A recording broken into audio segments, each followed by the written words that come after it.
Hey guys, I'm John Barklow, and today I want to talk to you about shelter anchors.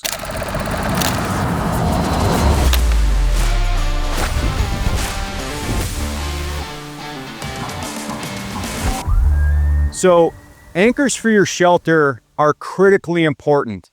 You can't just expect to throw down a tent and your body weight or the weight of your pack inside to hold it in place, especially when it's windy. Also, some shelters rely on their anchors to give the structure integrity. So some shelters, say a teepee shelter, without those anchors, you're not going to have a shelter. There's some tents that aren't freestanding that if those anchors collapse, you lose the integrity of your shelter.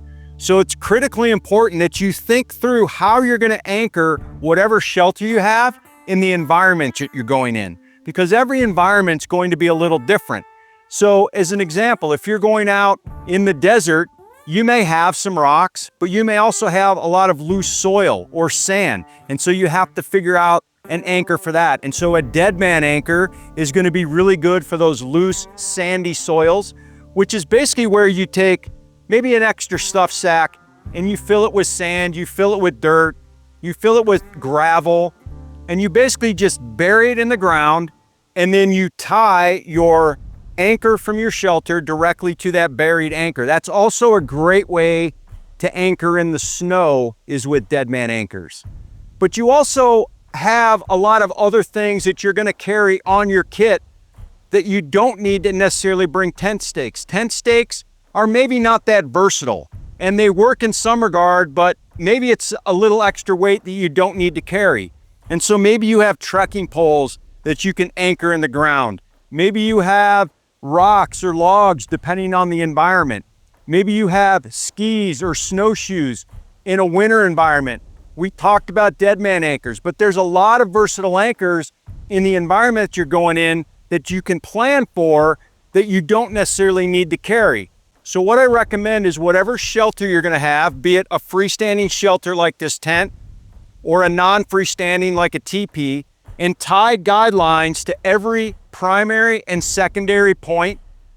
And if the guidelines are not long enough, I like to tie at least 3 to 5 feet of line to every one. And that allows me a little bit of freedom to maneuver so I can put my tent in the flattest spot, and maybe I don't have to move this giant boulder over. Maybe I can go tie it to that or a tree, whatever the case may be, or I can anchor to my tent pole and then I can tension it up.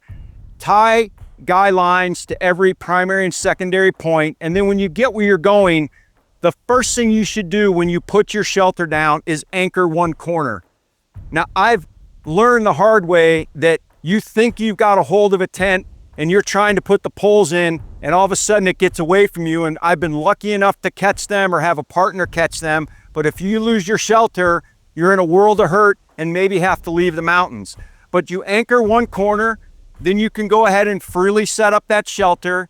And then when you're done, go ahead and do all the primary. And then if the forecast calls for it or you think it's warranted, go ahead and do the secondary. You don't want to get complacent. You want to kind of over-index here with your shelter anchors. The worst thing to do is to leave your tent, go on a hunt, come back and find your camp blown away. Or you decide, you know what, I don't really need to anchor it. I'm going to go get water. I'm just going to throw my pack in here and that weight's going to be enough.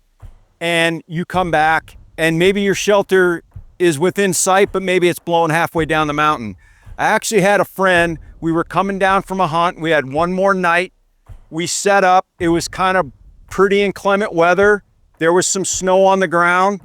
I wasn't really paying attention. He's really experienced. We set up our one-man tents. We bailed inside. Didn't think about it, but Dale didn't anchor the shelter. No factor at the time, spent the night, everything was fine. He gets up the next morning, he goes and opens the tent door. The wind was blowing at the point of the tent when he went to bed. When he opened the tent door, the wind was blowing directly at him from the side. It inflated his tent like a parachute and blew Dale, his gear, and the tent a couple 100 yards down the mountain.